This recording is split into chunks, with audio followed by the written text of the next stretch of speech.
वीरेंद्र सहवाग एक ऐसा बल्लेबाज जो क्रिकेट के मैदान पर शोर मचाने नहीं बल्कि विरोधियों की शांति भंग करने के लिए आते थे।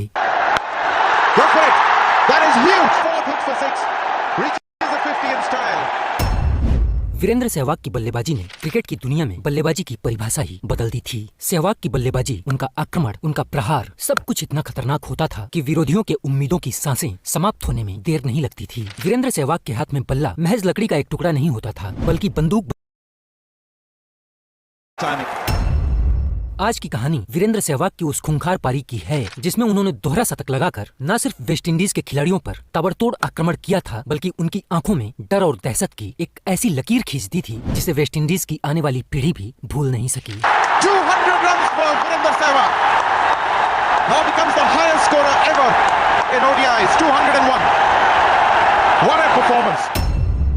8 दिसंबर 2011 इंदौर का यह होलकर स्टेडियम दर्शकों से पूरी तरह से खचाखच भरा हुआ था। भारत और वेस्टइंडीज के बीच चौथा एक दिवसीय मैच खेला जा रहा था और उस दिन वीरेंद्र सहवाग टीम इंडिया की कप्तानी कर रहे थे, क्योंकि इस सीरीज में कप्तान महेंद्र सिंह धोनी को आराम दिया गया था। खैर, इस मैच के लिए सिक्का उछाला गया और यहीं से इस कहानी का प्रारंभ हुआ। भारत ने टॉस जीता और विस्फोटक वीरेंद्र ने बिना एक पल सोचे बल्लेबाजी करने का फैसला किया। भारत की तरफ से गौतम गंभीर और वीरेंद्र सहवाग की जोड़ी ने पारी का प्रारंभ किया। क्रिकेट की दुनिया में कहा जाता है कि उस दौर में पावर प्ले की असली परिभाषा अगर जो किसी ने गढ़ी तो वे वीरेंद्र सहवाग थे। जहां बाकी बल्लेबाज शुरुआती ओवरों में विकेट बचाने के लिए सोचते थे, वहीं वीरेंद्र सहवाग पावर प्ले को ही युद्ध का मैदान बना देते थे। और उस दिन भी शांति को चीर दिया और वेस्टइंडीज को समझ में आ गया कि आज का दिन उनके लिए लंबा और बहुत भारी होने वाला है। ये वो दौर था जब दर्शक मैच से ज्यादा सहवाग को देखने के लिए आया करते थे। अपना यह ट्रेडमार्क अपरकट लगाकर सहवाग ने जिस गेंद को 6 रनों के लिए बाउंड्री के बाहर भेजा था, यह गेंद किसी हल्के फुल्के गेंदबाज की नहीं थी, बल्कि यह गेंद वेस्टइंडीज के सबसे खतरनाक गेंदबाज केमार रोच की थी, जिन्होंने लगभग 150 की स्पीड से सहवाग को बाउंसर मारने की कोशिश की थी। लेकिन उस दिन ऐसा लग रहा था जैसे सहवाग और केमार रोच के बीच कोई पुरानी अदावत हो। आज केमार रोच के हर ओवर को सहवाग ऐसे कूट रहे थे जैसे वे केमार रोच से कोई निजी हिसाब की। मैं ऑफ स्पिनर को बॉलर नहीं मानता, सबसे आसान तरीका है बॉलिंग करने का ऑफ स्पिनर।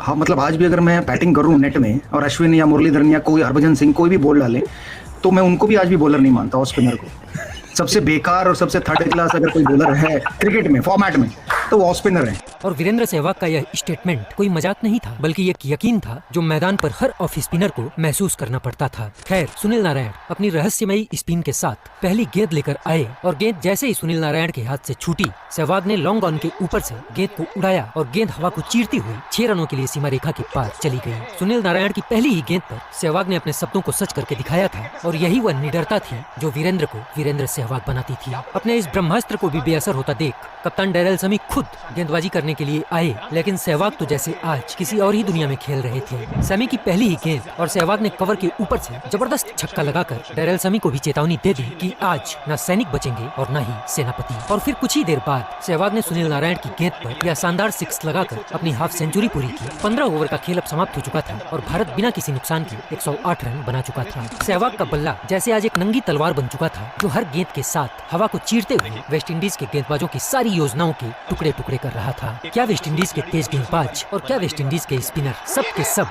आज सहवाग के आक्रमण से ध्वस्त होते हुए नजर आ रहे थे। वीरेंद्र सहवाग हमेशा कहते थे कि गेंद सिर्फ और सिर्फ मारने के लिए होती है और इंदौर के इस मैदान में आज वही सुलूक वीरेंद्र सहवाग हर गेंदबाज के साथ करते हुए नजर आ रहे थे। मैदान का कोना कोना सहवाग के बारे में हमेशा कहा जाता था कि उन्हें इससे कोई फर्क नहीं पड़ता कि सामने कौन सा गेंदबाज खड़ा है, उसका नाम कितना बड़ा है या फिर उसका रिकॉर्ड कितना लंबा है। सहवाग के लिए गेंदबाज सिर्फ एक डिलीवरी मशीन था और गेंद सिर्फ ठुकाई करने के लिए होती थी। और आज भी सहवाग उसी फलसफे पर खेल रहे थे। हर ओवर, हर गेंद सहवाग के शॉट्स के नीचे कुचली जा रही थी, चुरा रहे थे। खैर, 45वें ओवर में रसेल ने अपनी दूसरी गेंद पर जडेजा का विकेट लिया और इसी दौरान रसेल और सहवाग के बीच किसी बात को लेकर कहासुनी भी हुई। रसेल ने सहवाग के लिए कुछ गलत शब्दों का प्रयोग किया और सहवाग ने उसी भाषा में रसेल को जवाब भी दिया, लेकिन इस कहासुनी ने सहवाग का तापमान बढ़ा दिया और रसेल की अगली ही गेंद पर सहवाग ने इतना कड़क प्रहार किया कि फील्डर ने अपनी पूरी जान लगा दी, लेकिन गेंद को नहीं रोक सका और गेंद ने जैसे ही बाउंड्री लाइन को छुआ पूरा मैदान फट पड़ा, क्योंकि ये सिर्फ एक चौका नहीं था, बल्कि इस चौके के साथ सहवाग ने अपनी डबल सेंचुरी पूरी की थी।